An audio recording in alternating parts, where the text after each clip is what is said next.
Mangwanani Malilepo Vukenjani Klekwas Africa. Welcome to Africa. Good morning. It is absolutely good to be back after a 3-week break. My name is Ashwin Mberi. Let's get straight into what you can expect on this morning's show. Minister stops 10 billion rand school food tender. This is in South Africa. Now Libya's central bank halts operations after their director was kidnapped. And Mpox in Africa prompts $500 million funding. Make sure you catch Africa Good Morning on oneup2.com, DSTV 285 and Gold TV 25. We'll also talk to talent Gore, who will be bringing us the news stories from Zimbabwe, and Ali Hohad, who will bring us the sport. But for now, a quick break before we head into the top stories. Neo Paints has established a 67-year Namibian legacy, creating personalized paint solutions that blend quality and innovation for the Namibian people. We pride ourselves in being a 100% Namibian-owned company, investing in our country and our people by employing and empowering true Namibians. With every brushstroke, Neo Paints commits to our quality guarantee and always delivering a coat of excellence. At Neo Paints, we always stay true to our country. We are as Namibian as you.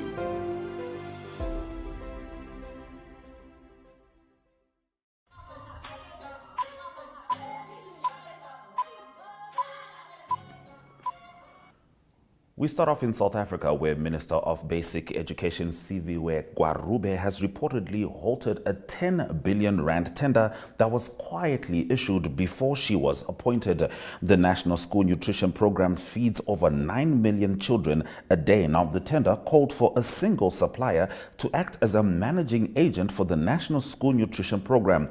Bidding closed this week.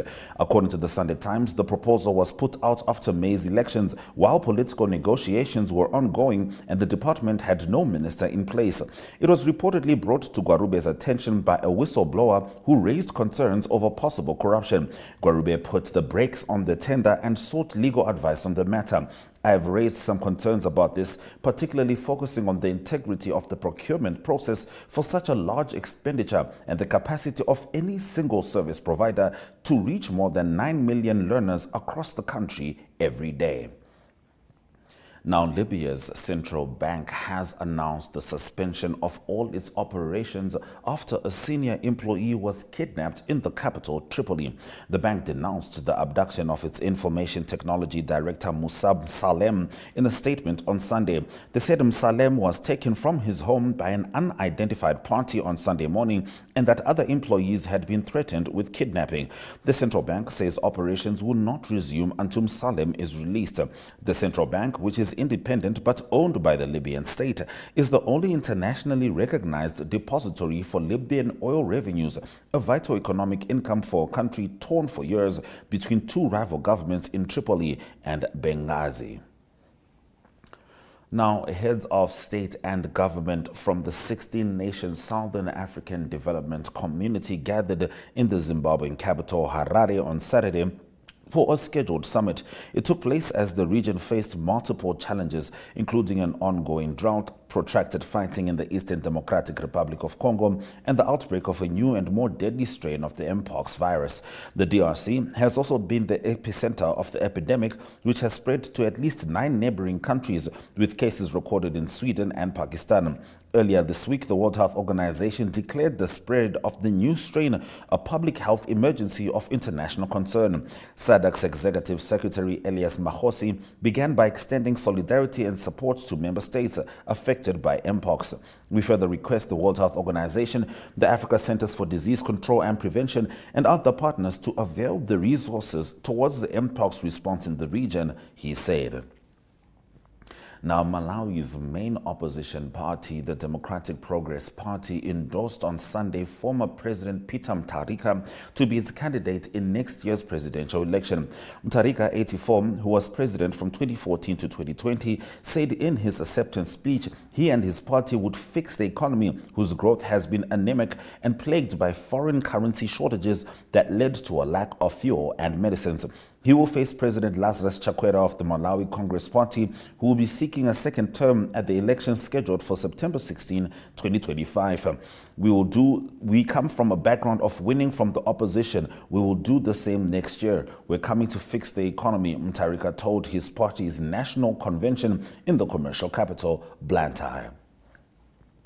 Now, Nigerian police and security agencies are working to secure the release of 20 medical students who were kidnapped in the eastern part of the country, officials say. The medical students were on their way to an annual convention when they were abducted in Benue State on Thursday evening, police and university sources said on Saturday. The Federation of Catholic Medical and Dental Students said in a statement that the students were traveling to the convention in the city of Enugu when they were taken. Fortune Olaye, the Secretary General of the Nigerian Medical Students Association, said 20 medical students from 2 universities, as well as 1 doctor traveling with them, had been kidnapped. It added that there had been a ransom demand in return for their release. In a Nigerian Medical Association letter to the Inspector General of Police posted on the social media platform X, NMA Secretary General Benjamin Egbo said 12 of the abducted students were from the University of Jos and 8 were from the University of Maiduguri. All right, those have been our top stories on Africa Good Morning. After the break, we're going to be talking to talent Gore, who's going to be bringing us the latest news stories from Zimbabwe. As you know, the SADC summit was just held in Zimbabwe, and President Emmerson Mnangagwa of Zimbabwe is assuming the chairpersonship rather, of SADC. Stay with us as we stay with Africa Good Morning, bringing you the latest news. Welcome to Namibia, where adventure meets tranquility. With Enjoy, you have access to a wide range of accommodations to suit every traveler's taste and budget. Experience the finest dining and hospitality Namibia has to offer. Booking your dream accommodation is just a few clicks away with Enjoy. Join thousands of happy travelers who have trusted Enjoy for their Namibian getaway. Your gateway to unforgettable Namibian adventures.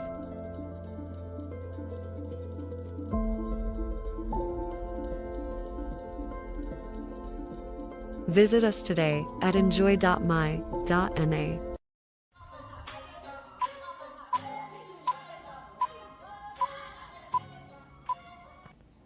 Now, I'm fresh from traveling from Zimbabwe itself. Right now, you can see there's a lot of bustling going around. A lot of things were changed ahead of the SADC summit. Roads were built in less than 3 months. In some instances, palm trees were erected as well as villas were built. However, the main reason, the main epicenter of this entire situation was that President Emmerson Mnangagwa of Zimbabwe was assuming the SADC chairmanship.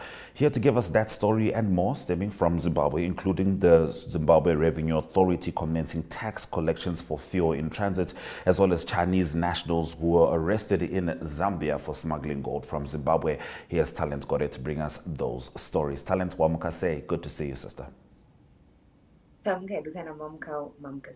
Africa.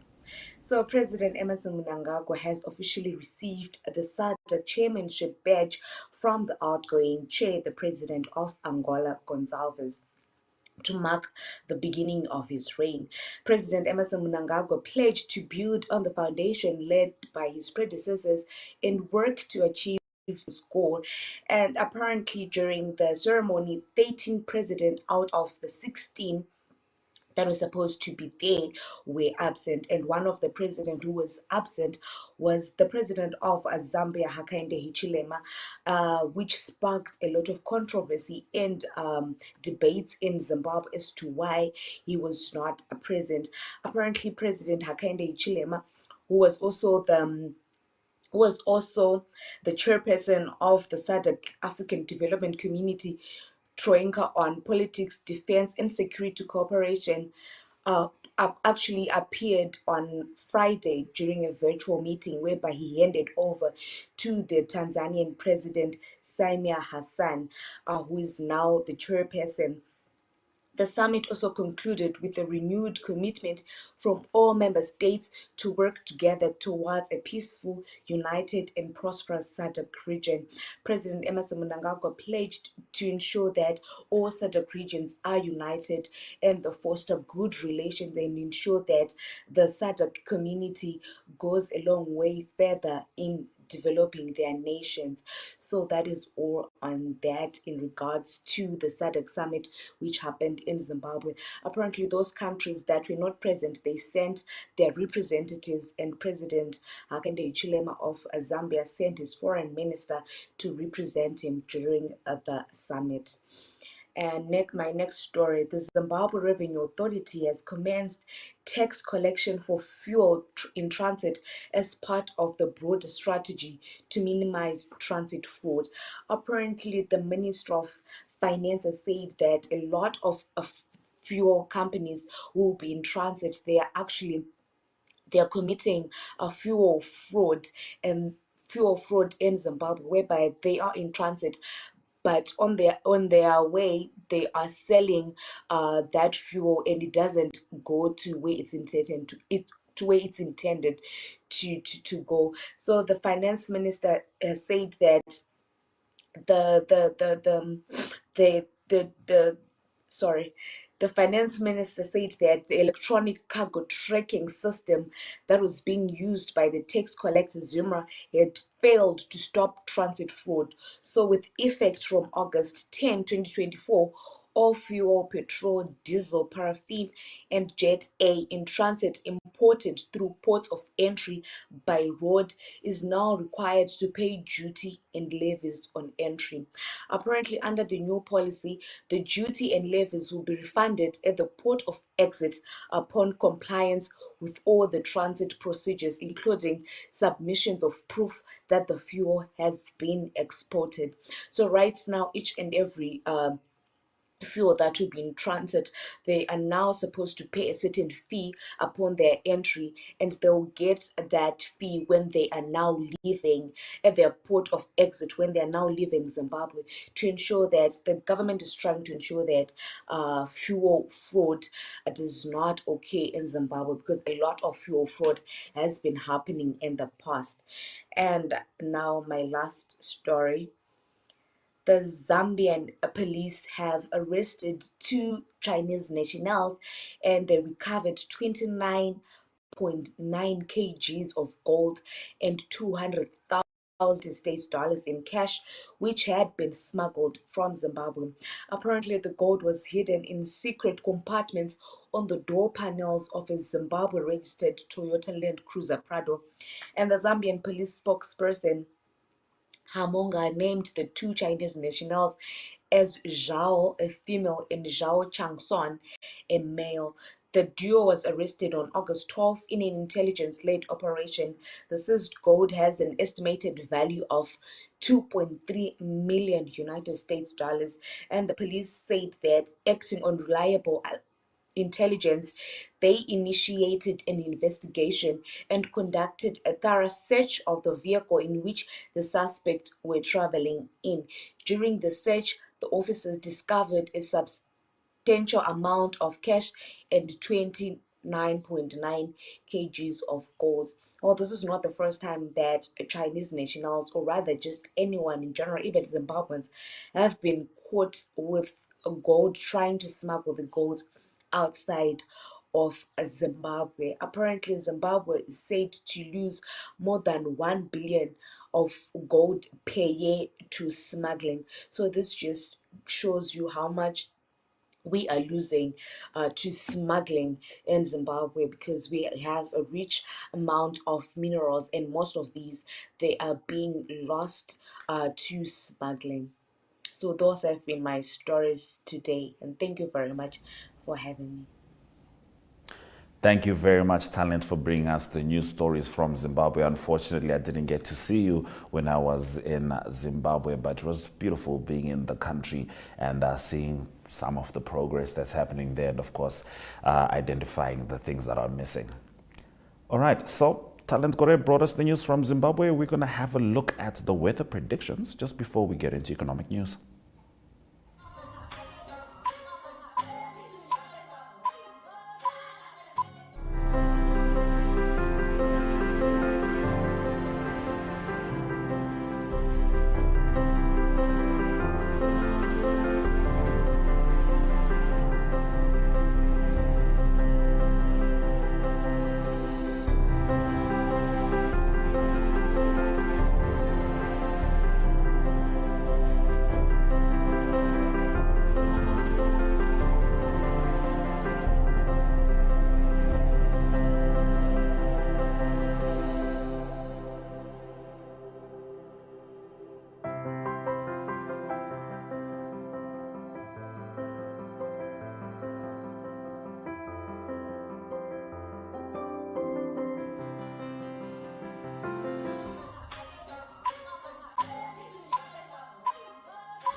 Now, the global vaccine group Gavi has up to $500 million to spend on getting shots to countries affected by the escalating Mpox outbreak in Africa. Its chief executive Sanya Nishta told Reuters Gavi helps countries with fewer resources buy and deploy vaccines, usually against childhood diseases like measles, but it expanded into broader efforts during the COVID-19 pandemic. The money is available in the organization's First Response Fund, which was set up after global health agencies like Gavi were left behind by high-income countries in procuring vaccines during the early days of COVID. It can be used to respond to health emergencies which were declared by the World Health Organization and the Africa Centers for Disease Control and Prevention this week.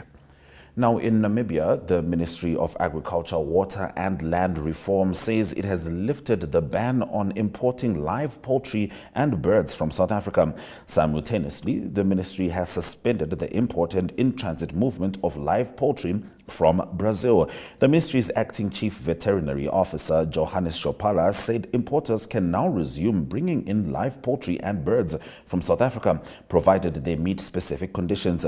The conditions include that the poultry must originate from compartments approved by the South African Department of Agriculture, Land Reform and Rural Development and registered in terms of VPN 442/2012-01. Additionally, the poultry must be from a compartment listed in export to Namibia in the monthly list approved by Namibia's Director of Animal Health. Those have been our economic news stories. Let's have a look at the economic indicators just before Ari Hochad brings us the sport.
All right, it's time for Ari Hoka to bring us the sport. Ari, I've definitely missed you. I wouldn't say I've missed you more than I've missed the English Premier League. But good thing is your team and my team are doing well. Liverpool getting their first win, Arsenal, Manchester City, Brighton as well, getting it done. I'm sure you've got that and a lot of stories, including that huge UFC fight. Good to see you, man. Take it away. Yes, likewise, Ashwin, good to see you. And yes, indeed, it's nice to say that my team is still unbeaten in the new season. So that's that's always good for a good start. But it's a difficult season lying ahead and ominous for a start again. Some will say it's more of the same. It is the defending champion Manchester City that got off to a good start. They had the most difficult game probably of all of them in the first round. They played against Chelsea. That was a away game. And Manchester City coming away there winning 2-0. And not a good start for the new coach for Chelsea, that is Enzo Maresca. And so lots to do for Chelsea. But the good news for the others, you can say the teams that finished in the top 6 and top 8 last year, especially Arsenal, also off to a good start, beating Wolverhampton comfortably by 2-0. And it is Liverpool that beat Ipswich. That was a away game as well, 2-0. So that is also a good win. And then Manchester United left it late, but they beat Fulham by 1-0. It's a late goal by the Dutch player Zirkzee. It's Joshua Zirkzee, new player that seemed to be a good signing for Manchester United for the new season. Other results quickly. Aston Villa won 2-1. That was at West Ham, also a away win, and also a good win for Brighton. Quite comfortably away win by 3-0 at Everton at Goodison Park. So that is not easy to do. And that is Brighton beating Everton. So not a good start for Everton in that game. Getting a red card. It was already 2-0 when the red card came, but he had the influence for the third goal. So that's English football. It will obviously continue for many weeks to come now, part of the weekly reporting mostly. And let's go to the UFC. As you mentioned, Ashwin, it was the mixed martial arts. It is the UFC 305 that was in Perth. It is topical because it's a South African that was involved. It's Dricus du Plessis. Tough sport, that very demanding sport. And he's the middleweight champion. There he is in action against Israel Adesanya. I've got lots of respect for Israel Adesanya. Also he's from Nigeria, lives now in New Zealand, but a very, very tough fight. It was only in the fourth round by a chokehold that Dricus du Plessis did win. But it's a great result for Dricus du Plessis and for Africa and South Africa. So hopefully the next title defense might be in South Africa for Dricus du Plessis, one of the superstars in that mixed martial arts. Going on to rugby news, also good result for the Springboks. That was also in Perth. This fight was in Perth, and the Springboks also played against Australia in Perth just the night before, and the Springboks beating Australia by 30 points to 12. It was lots of changes, 10 new players, but they did well in the rain, and it was the second consecutive win against Australia. And the All Blacks, they came back from losing the first one against Argentina, comprehensive win against Argentina in Auckland, 42 points to 10. Now it's very interesting. Now both South Africa and New Zealand fly to South Africa. And it is two big tests coming up on the 31st of August. There's a few weeks rest. 31st of August, the All Blacks play the Springboks in Johannesburg. And then the 7th of September, it's All Blacks and South Africa in Cape Town. Repeat of the World Cup final of France. Those will be two massive games coming up. To close off just quickly, also golf result was the Scottish Open on the women's calendar. It is this week, the British Open that starts at St Andrews, but the Scottish Open won by Lauren Coughlin of the USA, and she finished with a 69 for a total of -15 there in action in the Scottish Open. And Esther Hesselet from Germany, she was second on -11. She got silver in Paris in the Olympics, and now second again. Lydia Ko, who won the gold in the Olympics, she was tied for 8th on 5 under par. And then quickly also the St. Jude Classic, that is part of the FedEx, that was 70 players playing. Now they're 50 moving on to the BMW, but it was Adiki Matsuyama that won that. It's a -18, and Xander Schauffele and Victor Hovland second. They were 2 shots back. So a great start for the FedEx Cup. They're playing for a winning purse of $25 million. That will be in 2 weeks' time in the finals in Atlanta. $25 million US. That's a massive purse. So that's all to play for. So that's all the sports news for today. Hope you have a great Monday. And Ashwin will celebrate being unbeaten after round 1. Blessings. Bye-bye. All right, it's always good hearing from you, Adi, and thank you very much for bringing us in-depth sports news, sports stories. From me, Ashwin Berry, and the Africa Good Morning team, thank you for staying with us. We covered several stories. 10 billion rand tender stopped in South Africa because there was a single supplier expected for that tender. And of course, the SADC Summit, and you can't forget the English Premier League getting started. My name is Ashwin Berry. This has been Africa Good Morning. DSTV 285, GoTV 25, 1up2.com is precisely where you can find us. Soraja Kanaka.